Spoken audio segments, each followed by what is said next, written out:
L'enthousiasme, l'optimisme, la bonne humeur pour justement ramener ses équipes, les emmener avec lui, faire preuve de leadership incontestablement pour emmener ses équipes vers le résultat.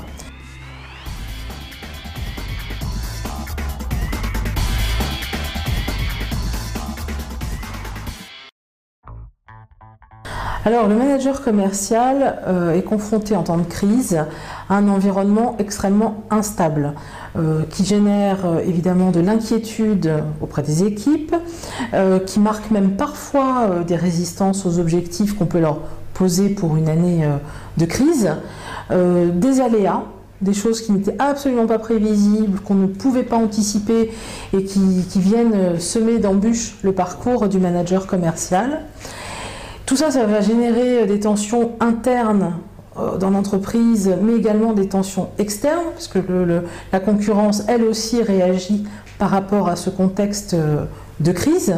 Et tous ces éléments réunis génèrent un stress extrêmement difficile à gérer pour un manager commercial.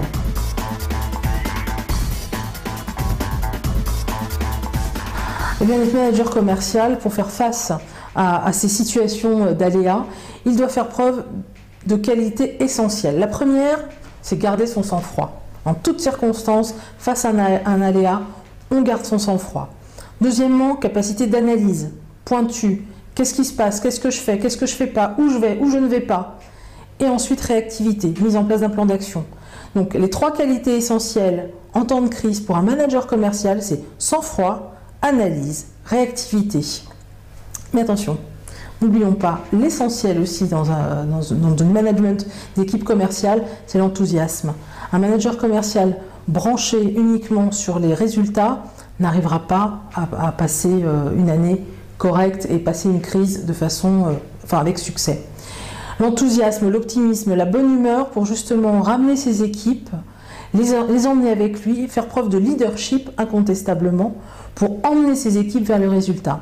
Donc en fait, c'est vraiment un contraste entre de la rigueur extrême et de la souplesse.